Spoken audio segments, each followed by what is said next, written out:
Where's Robbie? Robbie's with Ronaldo. So listen, we're outside the hotel of Al Riyadh. They're taking on Al Nassr today. Big game. One of the biggest games of the season.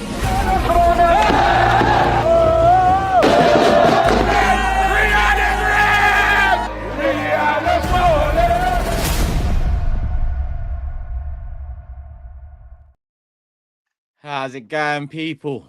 Welcome back to the channel and welcome back to another AFTV live. 5 minutes overtime, but apologies. I was just setting it up, and as I said, I was setting up. Here I am. I'm professional. Phone's not even muted, so let me just sort that out right now. Hit the like button if you haven't done so already. Someone in the live's moaning about why it says featuring Turkish. It's just letting you know who's on the live tonight, whether you want to watch it or not. Some people have their preferences, and that's okay. We're live every night, 7 p.m. So make sure you're here, people. Pick up the community as well. I see a lot of familiar faces. Kenny, Ryan, Suj. I see Dini in there earlier, and I think Ryan as well. Well, there's a couple of Ryans in the house. There's a couple of Ryans in the building. And yeah, Partey needs a new contract ASAP. Obviously, you can see the gist of the live tonight. It's Thomas Partey. It's a big player for us. And it's big news. I mean, a new contract is something that many people suggested should be on the cards, considering the performances and the level of performances. The thing about Partey is it's never been the level of performances with him. He's always quality when he plays, you know. The issue with him has been the consistency. But this season, he's been as consistent, if not more consistent, than he was a couple of years ago in 22-23. I can't remember the numbers off the top of my head. I should have probably had them up ready to go. But actually, yeah, I do. They're right here. 28 starts in the 22-23 season. He's on 27 starts as it stands in the 24-25 season. So with 4 games to go, he's on track to probably hit his first 30-start Premier League season for Arsenal Football Club. So most consistent, most available he's been. And generally he's seen as best midfielder of the season. I feel like Declan Rice in the second half of the season has stepped it up. Not that Declan was poor in the first half, but by his standards, he wasn't hitting those same levels we saw last season. Whereas Thomas Partey, from the get-go, ever present, surprisingly, considering last season where he only managed 9 starts. And he's just kicked on from there, been ever present, whether played centre mid or right back. He's just getting through what he needs to get through, and here we are at the well into the business end of the season, and his contract is still up in the air. And I say up in the air. I think the club probably saw it as his last year, considering the availability issues. I think the club probably saw it as his last year. But performances don't lie. And this is still the Premier League. As much as people want to say, you know, oh, it's a poor season overall, the Premier League hasn't been great. We have still churned out, you know, what we've churned out with Thomas Partey being the best midfielder we've had ever present all season. So yeah, you know, probably keep on going around the same things, but it's more about what we think about the contract. It seems like we offered a 1-year extension recently that Partey doesn't seem to be interested in. He wants a bit more assurance, a bit more security, which is understandable. I think it's a common theme when it comes to players around the 30 mark that are looking to head into their last big contract, you might call it, or last major deal before the deals start, you know, dwindling, considering age and the new gen coming through. So I get it. I agree with it. Jorginho, I always looked at as the one that really and truly lucky to be here, considering his Chelsea allegiances. He's done his thing when called upon, and I say done his thing loosely because it's not like he's ever wowed me. But he's been efficient, you know, aside from that Tottenham moment when called upon. So he's done the job that he came in to do. Maybe held on to him for a year longer than we should have, considering the handbrake being on last summer, where we're all dwelling on the attackers that we didn't sign. When a midfielder could could have helped along the way as well. And I don't mean just the Marino. I think looking into the future with the number 6 as well, with Partey's record the season before, it was a risk going into the season. So again, strengthen the argument that Partey deserves a contract because unexpected. And when it is unexpected, he's overachieved this season. When you consider what we all thought it would be like, where we hope that he's available, but he hasn't shown that availability often enough for Arsenal. But yeah, 27 starts so far this season. It makes a lot of sense. It makes a lot of sense. Lawrence says George is a bad boy. He isn't even 31. He's 33. Who are you talking about? Jorginho? I think you're talking about Jorginho. But if not, it is what it is. Partey is a great player. So underrated, says Adrian. Please kindly keep Partey. Good midfielder. We got Nando in the building as well. One decent season in 5 years, says Viggs. No contracts. What's the point of getting Zubimendi and keeping Partey? Pointless. I think Zubimendi needs to come in with Partey. Just because Jorginho's going out. So in my opinion, if Jorginho goes out, then that's already one midfielder we need to bring in. And Partey goes out. What are we saying here? Because as much as we can all say Lewis-Skelly can play this position and can play that position, is he old enough to be trusted in that position even next season?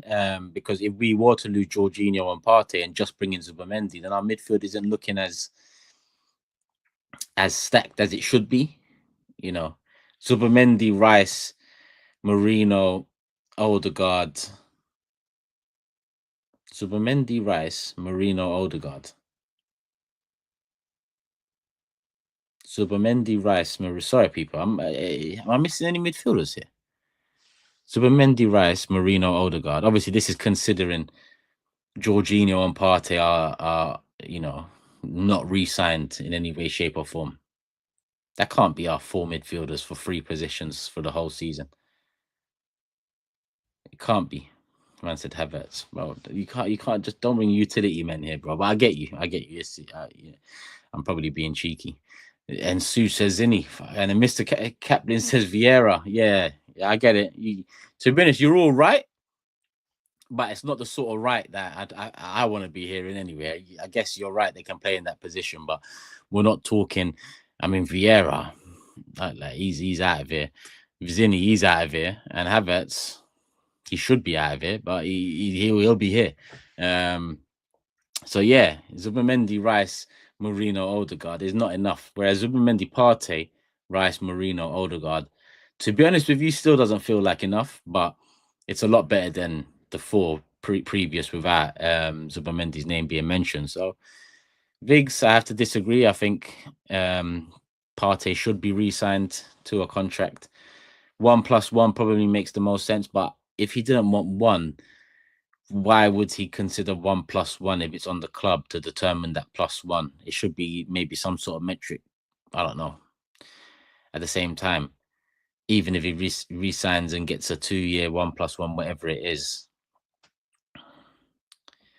listen, his level of performance this season has been so good and consistent that I can't really say that the new midfielder that comes in is gonna be or will be taking minutes off him, because Partey, Zubimendi, I've seen enough to know he's a good midfielder, but he doesn't touch Thomas Partey on Thomas Partey's day. And to be honest with you, Thomas Partey's had quite a few days this season. So yeah, it'll be good to have both and ease Zubimendi in a bit, because we've got a few other players in other positions that we need starters for. I'm namely looking up front, probably looking at one other attacking position, whether that's left wing or 10.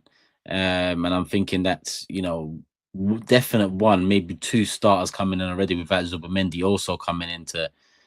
And then again, the midfield needs a shake-up because it has been quite stale. So listen, this is the position the clubs kind of, put themselves in, whether right or wrong.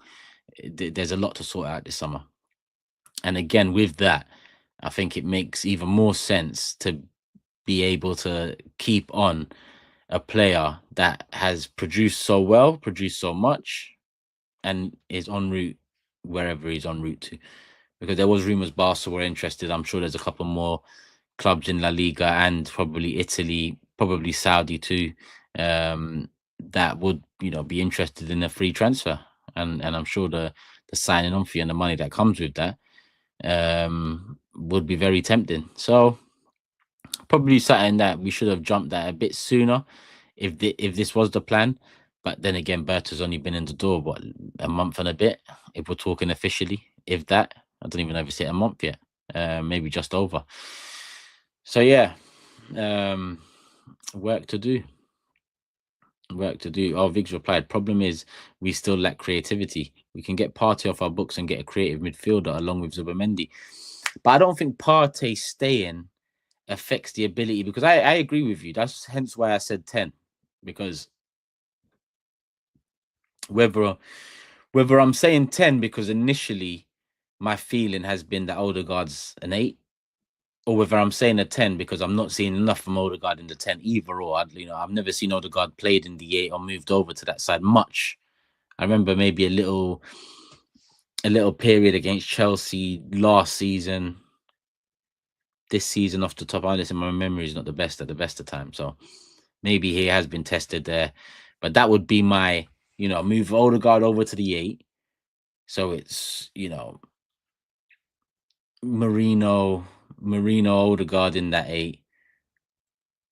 Then it's Rice and Partey, or Rice, Partey, Zubimendi, Marino, I mean, am I saying too much? No, I think 6 midfielders is the bare minimum when you consider you should have 2 for every position. So I still think Partey signing doesn't come with, we don't sign a creative, because Partey is not a creative midfielder. And Zubimendi, in my opinion, is not a creative midfielder. And listen, I'll have people saying, oh my God, have you seen their XGA and AGX and stuff? Like, I don't know what all of these things are, but just miss me with that. What I'm talking about is Verts is a creative attacking midfield. That's the type of creativity we need in midfield. A bit of a live wire, a bit of a risk taker, a bit of a maverick.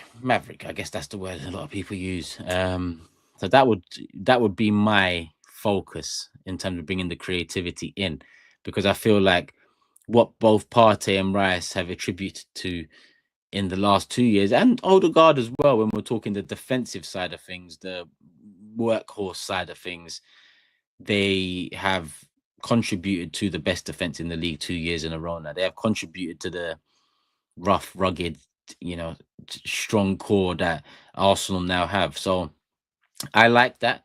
It's more that as much as Odegaard has contributed to that side of things, I don't think it's helped him unlock the side we need him to unlock for a Saka, a new striker, or a Martinelli, or a new winger, whoever it is, Trossard even. I think we can do better there. So to compete on all fronts, we need 3 new midfielders. I mean, if Partey stays, it's 2. Yeah, if Partey stays, it's 2, because if Partey stays, I'm saying Zubimendi and a 10, a pure 10, a Maverick 10, an old school 10, whatever 10. This 10, this one here. See this type of 10, that type of 10.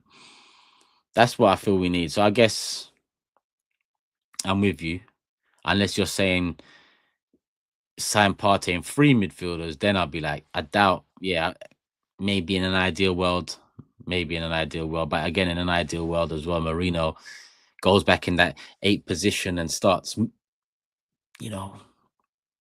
doing something, I guess, is the best way to put it, first and foremost, because earlier on he wasn't really doing much in that position, let's be honest with you. But the attacking number 9 role, I'm not going to say has suited him, because it will suit a proper striker more, but he's made the most of it. And when he dropped back into midfield the other day, I saw his best performance in the midfield from him starting a game. So hopefully his year under his belt in this league, in this system under Mikel Arteta, makes him or puts him in a better standing for next season as well. J Dam said, would I take KDB? No. First of the Bruyne's a legend, Premier League legend. In awe of him at times, like, I'm not gonna lie, and why lie about it? There's been years since Arsenal moved into the Emirates that I've looked at other clubs and players and circumstances, and I've been jealous. I've been, envying it. And De Bruyne is one of those. Like, what a signing! What a signing! What was he? 50 mil? If that, or was it 60 mil? It was 50, 60. Whether it was 50, 60 mil. What a signing! What he produced over the years, amazing. Amazing player. Premier League legend, up there with the very best. Can be debated as, I wouldn't be outraged hearing someone say he's the best midfielder the Premier League scene. And I have heard people say that. I disagree. I think it's more of a debate. I don't think it's one for today, but I think he's got a very, very big shout for it. Would I take him? No. I just don't want to be taking Premier League legends from other clubs. Like, that's just not. I just don't want. I don't like. I didn't grow up on that. Sol Campbell, but that's different circumstances. That's different. Sol Campbell was entering a stage that we knew what it was going to be. Whereas De Bruyne's best years are behind him, and that's not to say he still can't produce. The other day he's produced in pockets this season, but obviously injuries have played. Not just injuries, but recovery and injuries have played a part, and he's still got a lot to give. I heard maybe Aston Villa had a conversation. If I was him, I'd probably leave the league.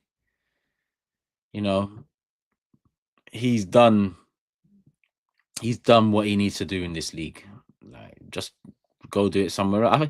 In all honesty, I think he could go play at the top end in Italy and probably go win a couple things over there. He hasn't played there. He hasn't played there. No, Germany. He could go back to Germany. Not sure what he won in his time there. If anything, can't remember off the top of my head.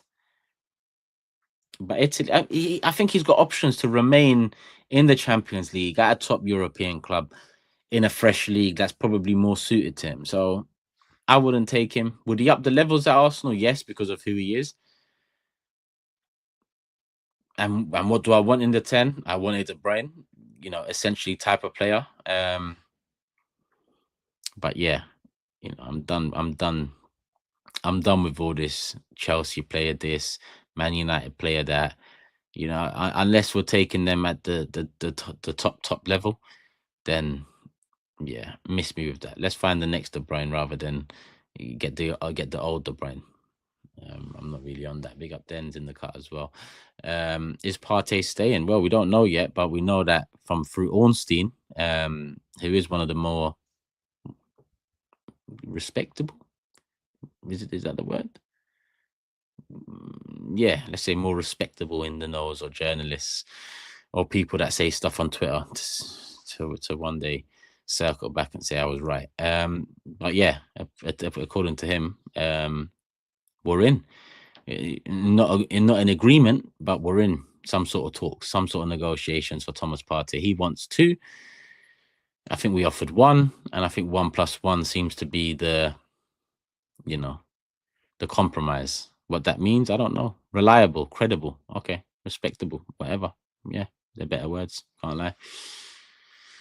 What about the Frankfurt centre mid? Good try. You must think it's Robbie here. Actually, last time I said that, I got done. On my channel. But it was a different sort of. Whoever done this, he's probably watching now. Let me not talk too much because he'll be chuffed. A fit Partey over Zubimendi. Is that not MLS bag, says Stringer? But I mean, yeah. The thing about the midfield situation as well, since we're here on the subject, Declan Rice was bought as a 6. Havertz was bought as the 8. So even forget Havertz for a sec. Declan Rice was a 6 when he was bought for West Ham, more often than not 6, or even he did do 8. There was times Souček was there, but he was a 6. We buy him as a 6 because when you look at Havertz coming in Arteta's quotes, he's a midfielder. He must be the 8. So initially the plan was Declan Rice 6, Havertz 8. Havertz stinks out the gaff. Declan Rice slots in. It all makes sense, right? Declan Rice does his thing there. Havertz is looking better there, or more productive, or space invading more so than ever there, whatever it was. And happy days. What's that? Become Russian. Yeah, so happy days. It goes for a year. I'm thinking, okay, Rice has, produced a great season. So I'm thinking, okay, done his thing, but who are we getting for that position? I'm even still saying Odegaard then. It's been at least a year and a half I've been saying, let's see if Odegaard. By this point, I think Arteta's made his mind up that Declan Rice is now an 8, because then more recently we're being linked to Zubimendi. I thought the inevitable, scenario was that Partey and Jorginho on their way out, Rice slots into the 6, we get another 8, and then Odegaard steps in the 8, and then the 10 comes in. I thought that was the natural order of things, but it looks like, it looks like the plan changed, and it doesn't seem like there's any way it's going to change back. And by that, I mean Rice going back as a 6. And this is in reply to someone mentioning Lewis-Skelly, by the way. And just my, not confusion at it all, but when you see it play out the way it's played out over the years, where, especially in the 8, Lokonga's come in, it hasn't worked. Havertz came in, it didn't work. Marino came in. I mean, yet to work in that position is probably the best way to put it. And Rice is the ever-present one, and then Partey steps up, and they're both pretty much better in the 6 position for very different reasons, but we have to fit them both in. So I don't know the plan. The plan seems to change. Arteta said recently that Lewis-Skelly can do the midfield job. What that means, I don't know, because he also said Ranieri can play up top, and we never saw that. And that's why it's hard to really predict. So Lewis-Skelly, we've seen him at left back. He's got his England call up at left back. He's got man of the match performances across, Europe, Premier League, and international football now, all in his first season at left back. Is he a left back? No. Does he play the truth? No, because he's not a left back. But he's there. He plays it in the modern way, modern day systems. So is he a left back now? And to be honest with you, he's probably our best left back since Ashley Cole. And that's crazy, because he ain't even a left back. I'd say big up Monreal, cliche to a certain point. And aside from that, left backs, so Lewis-Skelly is probably our best left back. So even entertaining moving him around isn't the greatest. But here I am for PSG a couple of days ago saying, why not Lewis-Skelly replacing Thomas Partey? Yeah. Arsenal sponsors don't move Skelly. I'd say only change 1 or 2 positions. So Rice DM, maybe Zinni in the 8 and Marino 9, Saka right wing. I guess you're talking about the Paris Saint-Germain game. I was just talking about in general with Lewis-Skelly moving forward, but for the Paris Saint-Germain game, I'd agree with you. I'd agree with you. It's gonna be, well, actually wait, Zinni. Oh, sorry, I don't agree with you. I don't agree with Zinni in the 8. If it's not Lewis-Skelly, Rice, Odegaard in midfield with Marino up top, it might as well be Rice, Marino, Odegaard with Trossard up top. And that's what, in my opinion, it's going to be. Yeah, Trossard started the last 3 Premier League games up top. So I expect it to be that. To be honest, I don't know nothing about Marino's injury yet. Knock, supposedly. Maybe I should have searched it. Maybe I will search it. Maybe whilst I search it, you hit the like button. I don't know. Or maybe you make a cup of tea. Marino injury. Maybe you subscribe. Maybe you search Turkish LDN. What's that? That's my channel, people. Show it some love. Why not? Sometimes vlogs, a lot of match reactions, sometimes lives. Arteta issues updates. This ain't a proper update, though, is it? No, it's not really an update. Ooh, the independent. Ooh, they're trying to hit us with the doubt for Champions League semi-final. Trying to hit us with those ones. I'm not even going to click that. I'm not even going to click that. They want you to click that. Department of Agriculture says Lewis-Skelly needs to learn the 6th position from Partey. Eboué was consistent. Eboué was a right back. So I liked Eboué. I wouldn't say he was consistent. I mean, he was consistently okay, more than anything. But he was more of a, what do you call them? I wouldn't even say cult hero. More of a, it's mad to say fan favorite when he got booed off the pitch, but he kind of was. And I think that moment even was more of a like, oh, like it's not his fault, like, you know. So it built the connection a bit more with him. Yeah, what was that? Why was the Tifo rejected? I see. Just before going live, I saw that the Tifo's been. I forgot. Did someone put it in the comment section or something? Because Viggs has put it back in the comment section saying it's been rejected. What's like? Is it the design that's been rejected? Is it the idea of a Tifo that's been rejected? I don't understand why you would reject. I don't understand how you can allow it for Real Madrid and not for PSG.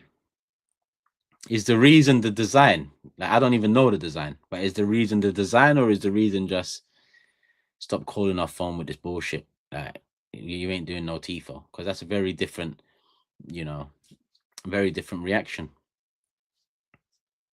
Utter woke nonsense. Safety, but we've done it. They've done it before. They've done it before, so I don't really understand the safety aspect of it either.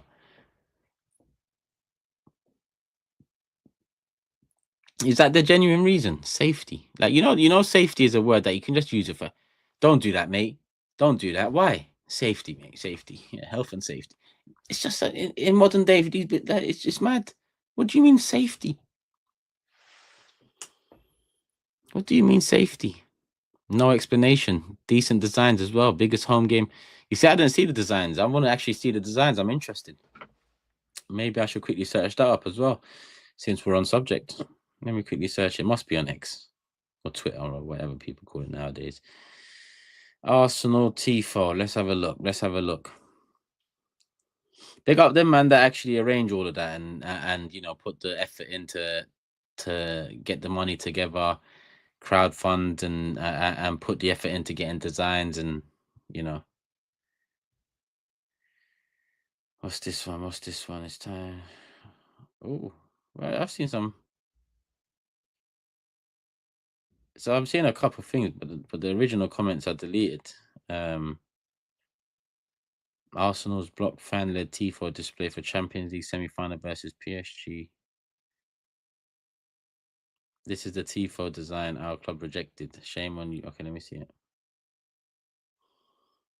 Welcome to N5. Nah. I like what? We're playing on that chessboard thing.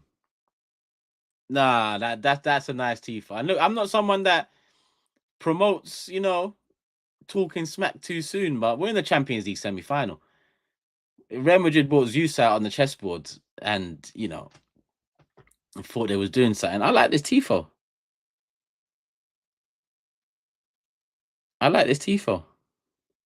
And it's Money Heist. I like Money Heist too. I banged it, 4 seasons or 3.5, whatever the way they done the last season. Quality show. I can't believe the club rejected that. People are saying show it. All right, let me show it.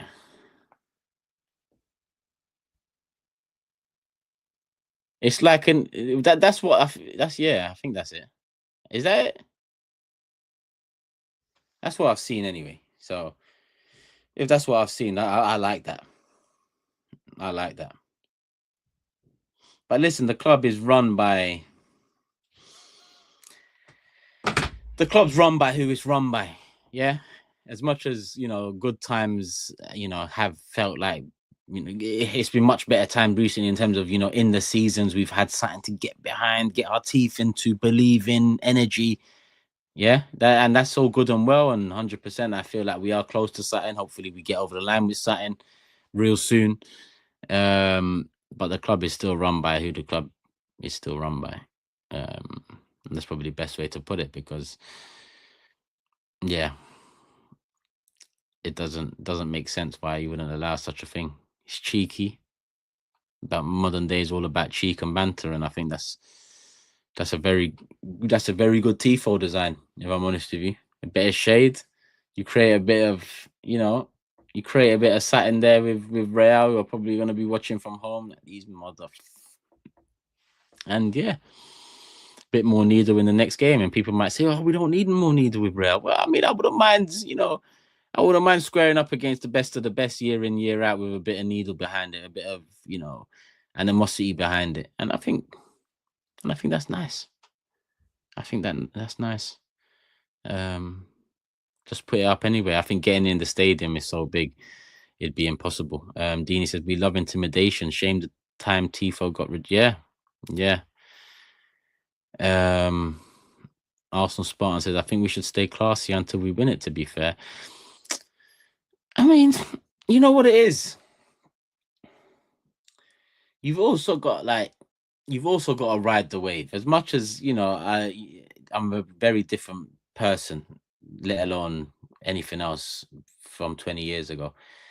You got to ride the waves, and in the seasons that we won stuff, the doubles or the FA Cup in between, greats like the 01-02 or the Invincibles and great players throughout, it just, you look back at moments in that season and the way, whether it's some of those seasons, I remember the games where would feel like it's coming, and then there'll be a bit of, after the match with the fans, or you're by the fans and it's just this close, and they're singing some bullshit to you and you're singing something to them, and you remember these things because it ends with something.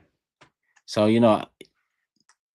as much as I get you, and that's kind of my mentality more often than not, if you eventually win something, you also want to look back at it and have moments where you kind of, because of the club, because of a performance, because of a particular goal, maybe you've been taken out of maybe your comfort zone or taken out of your norm. That maybe I was against Real Madrid, for example. A lot of people watched that blog and said, right, Turkish can be happy. Of course I can be happy. The hell? But that's all I want to see. I want to see Arsenal moving mad. And against Real, home and away, we moved mad. So yeah. Hopefully people are understanding me more. Well, we've got one there. Love you, Turk. Love for the love. Graham says, can almost guarantee that PSG will get flares in at the Emirates, and we can't even get a Tifo. Yeah, you probably will see, a few over the 90 minutes. Queen of the South, the one you really got to watch. I've seen Queen of the South, bro, all 6 seasons. What was his name? He was my favorite character because I've seen so many shows. Pacho? Is it Pacho? No, is it Pacho? Her right-hand man. I forgot his saying as well, but it's been a while since I watched it. But Queen of the South is very cold, very cold. Egan sent this in earlier, and I did have it saved. He's asked Dani Olmo or Guler for the 10 for me. Oh, I thought he was asking me either or. I guess you kind of are, but you're also saying you'll take either or. I don't think Dani Olmo is going to be available. No. Partey, yes, that's it. Come on, that's it. What was he saying as well? Like, not his saying, but he always used to threaten man with a certain line because he's protecting her. Anyway, you'll get back to me. But yeah, Dani Olmo, is he going to be available? Because if he's going to be available, that's a big shout for a quality attacking midfielder. But I just thought his situation. I mean, look, we heard registration issues last summer. Registered. We had registration issues in January. Registered. So I'm sure that problem is going to be fixed or has been fixed now. And injuries are a problem. Yeah, I get that. But yeah, sorry about that. Guler, I mean, I don't know what Ancelotti's been doing over there. Legendary manager, but he just doesn't seem to like Guler. And to be honest, he's not really a guy that likes youth much anyway, in general. Endrick could probably moan about the same things. But Guler has been the one on the receiving end of the worst kind of treatment, in my opinion, because Brahim Diaz has been getting minutes. Endrick has been getting minutes to no real fortune. And Guler really is just, both Arsenal games, just watched off the bench, and multiple games this second half of the season, not really being called upon. Real have to change it up. He starts a game, he scores, banger, right foot, beautiful goal, beautiful. And to be honest, it shocked me because I know he's got, I know he's magic on his left, and I know his ceiling is high, but he just cuts in on his right foot and just, smacks it, and he wins the game for them 1-0. I think that shows the character, number one, because he's not really someone that has given up or gave up along the way. He's kind of still been, saying the right things outside, understanding of the situation, even though he probably isn't. Probably feels harshly treated because he has been harshly treated. But anytime he has been given opportunities, listen, there's been performances where he's been moved to. He is small, he is still learning, but more often than not, he produces a moment of quality at the very least. But here I am doing prop, and people will say, "What is my cousin his agent or something?" No, we're not. We're not linked up. Our families are not tied. He is Turkish, and there is some bias there. I'd love to see him at Arsenal. If Guler comes, then what role does Odegaard? Well, I said Odegaard can be 8 earlier on this live, and I stand by that. Odegaard can be an 8.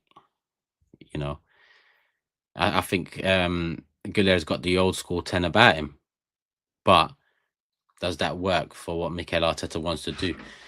Do you go from buying physical specimens that are beast, tall, and all of that stuff to buying an Arda Guler? I think yes, because once you buy all of that, it's like buying the brickwork. You start buying the nice little vase that goes there on the side. What's the brickwork without the vase? Yeah, you need the nice vase that shimmers, in front of the brickwork. That's what we need. We need a nice vase. A nice vase in the number 10 position. Delicate, but the center of attention. You walk into a room, you're not saying, "Oh, that brickwork is." You're saying, "That vase, I'll take it."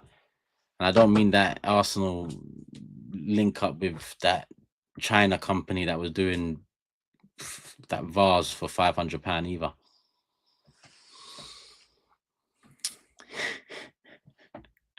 Uptown, it gets like that. If you know me and you come from my channel, the analogies can just come out at any moment, from the left, from the right. It can hit you. If it makes sense, it makes sense. If it doesn't make sense, I try make it make sense, but not every day. Havertz will be ready for another Champions League final goal. Honestly, Mourinho's done enough for me so far to, if he does, if he does get us, or partly get us, to a Champions League final through PSG, Partey will be back for the second leg. And to be honest with you, Mourinho deserves to just jump straight back into the number 9 position. Now, you might say to me, what if Trossard goes and bangs 2 goals against PSG at the Emirates? What do you do then? What do you do then? Don't really give a shit. Just go win the second leg and get to the final. If I'm honest with you, I haven't got a problem. My preference is whoever plays there, take your chances. That's my preference. I couldn't care less if the name begins with M and he's Spanish, his name begins with T and he's Belgian. I don't even care if his name begins with H and he's German. Yeah?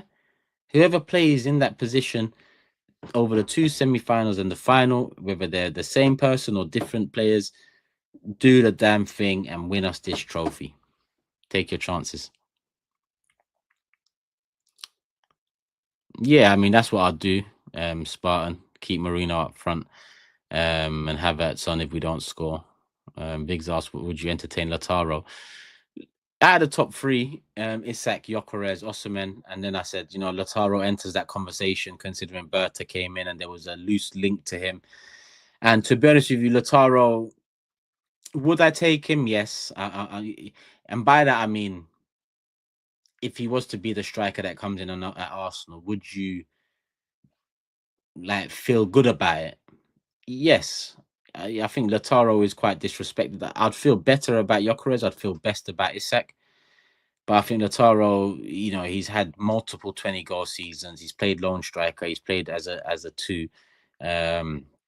He's done the rough, rugged side, the workhorse side of things, and he's also been that, that last man. Now, he's had moments where maybe at the biggest stage, people have had eyes on him, and he hasn't, produced, let's say. But I also think that's unfair, generally. This ain't me trying to prop up Martinez for. I still think I'll get Gyökeres, but to be honest with you, Martinez has done it not to the same level as Gyökeres in terms of the productivity, but he's done it at a higher level in terms of the league and the winning the Serie A. What they look like they're going to do it this year. They've won it twice in the last however many years, as well as other things in and around it. 2 super chats have come in. Wilson says, "Big up Turkish, love from the US. Check the photo, brother. I swear to you, that photo is so small, yeah, that I can't. I mean, I'm seeing it, but I'm not seeing it. If that makes sense. Quick, my spectacles are not with me. Quick question: if we don't secure the Champions League trophy, do you trust Arteta with the money and his tactics next year? Would you bring in Simeone?" I mean, this question. I mean, I want to win the Champions League, so I don't want to think about what happens if we don't win it. Because the reality is, if we don't win it, all of a sudden, just like that, becomes such an underwhelming season, a season where we've gone backwards, regardless of progress in the Champions League. Progress in the Champions League doesn't necessarily have a trajectory, if that makes sense. You could be semi-final one year, you could be last 16 the next year. Some of it comes down to luck of the draw, some of it comes down to form, and some of it comes down to the strength of the teams in Europe. So basically, take your opportunity. Simeone's always been someone that, to be honest, I feel like just around the last 10 years, it's been Pep, Klopp heavily talked about. I think Simeone, his name deserves to be, not with Pep, but with Klopp for sure, in my honest opinion. Probably hasn't won as much as Klopp off the top of my head over the last 10 years. But I just feel in a very different way. He's done his own thing in a very different way. So Simeone, if it was to happen, Simeone would be someone I really like. I just don't think that he'd ever be available. I think he's just too comfy over there at Atletico. This one in from T. Do you think Arteta saw early that this team has a better chance to win the Champions League than the Premier League? It seems that Arteta has been figured out in tactics in the Premier League without a striker. No, I don't think that, because you can't say it's funny because come January, a lot of people were saying we play better in Europe and we're built for Europe. I don't see it like that, because if we were all of a sudden, like, how did we go from the European exits we've had in the last 3-4 years across both Champions League and Europa League to being ready for Europe just like that? For me to feel we're ready for Europe, I need to see, to be honest, one of these sort of runs where in the league phase, third, consistent, over the 8 games, and then PSV, do what you need to do to PSV, and that's smoke them. Real, beat them, ended up smoking them too. So I never thought that, Arteta's clocked that this is the one we have more chance in, because it's luck of the draw, it's form. No better example than PSG in the group phase. We played a very different PSG to now in the semi-final. Form-wise, tactically, they just seem a lot sharper. Their tools are more refined. So yeah, it just comes down to luck. I don't think you can ever rely on it. I don't think you can ever say. That's why I don't really like when people ask at the beginning of the season prediction Champions League. Last season I said final, just because who knows. Then this season I said quarterfinal. Last season people laughed because I said final. This season people are laughing now because we're in a semi and I said quarterfinal. You can't really win with predictions and all of this stuff, but we make them same way. And in terms of being figured out, I think when you don't, add quality and add different to your side, if that makes sense, over the summer, then you're at risk of being exposed a little bit. Teams finding you out, players finding you out a bit, knowing where to hurt you, knowing how to hurt you. That's why it's essential to improve every single summer, every single window, really. And I quote our manager on that. You know, you've got to maximize every window to remain at the top. Whether you win or don't win, you've got to maximize the windows. 100%. Vig says Arsenal admin taking the piss, tweeting about recreating the atmosphere against PSG. What do you mean, as in because the Tifo's been rejected there? Let me see what this admin's saying. Let's recreate that special atmosphere. Oh, 20 minutes ago.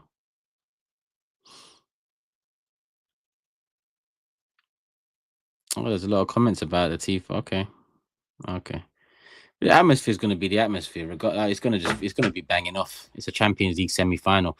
You know, some of us have been there, witnessed it, felt it, and a lot of us haven't. It's been a hell of a long time, people. So the atmosphere is going to be, you know, mad. I've heard how the Real game was. People said it was better than the Barca game all those years back. We didn't have Declan Rice and Timber in the Europa League. We didn't. But again, I mean, look, Timber's been a revelation this year. As much as we know he was quality even from his first few minutes at the club. To bounce back in this manner from the ACL and then not only bounce back, but then to start expecting that this player plays until the end of the season and gives us the chance in the Champions League and then banging him out in the Premier League too. It just doesn't really feel like it was ever, oh, well, you know, let's focus on this. Even the team selection against Crystal Palace, you know, even the team selection against Crystal Palace doesn't really scream someone that's completely focused on the Champions League. And that's mad to say now because, I mean, what more is there to focus on? Biggest game at the Emirates, 100%. Well, Man United 2009. Can you imagine that? United. The equivalent now is what? The equivalent is playing City in the Champions League semi-final. Nowadays, yeah. Or Liverpool, it'd be one of those because Man United and Chelsea were doing their thing those years. Yeah, it makes it a bit tastier. But I do think after the long wait, 2009, 16 years ago, after the long wait and what we've gone through, I do think it'll be the best atmosphere at a game at the Emirates Stadium has seen. It has to be. I saw that, AK. I saw that. I've already talked about the 10K Tifo. The club I've been talking about this club for years. And the rotten people that have infiltrated, and not only infiltrated but just grabbed and hold on to this club. But listen, there's a Champions League semi-final. Tifo or no Tifo, just go and win it. Let's get to this final because look how we're feeling being in the semi-final. Imagine we get to the final, run it back, Barca or Inter, whatever. It is what it is. Both going to be difficult games in their own right. If we get past PSG, but we've got two difficult games to get past. On that note, people, I'm going to wrap it up. Hope you've enjoyed. Give me your thoughts in the comment section, the live chat. You've been engaging as always. Big up you lot. Hit the like button on the way out. But if you haven't watched and just started watching, then leave your thoughts in the comment section. Partey staying, good thing, great thing, happy, or like a couple of people, was it time to move on? Let me know. And we move. 5 nights till PSG?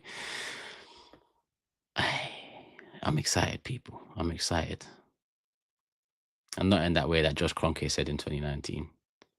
I'm just excited. Love for the love.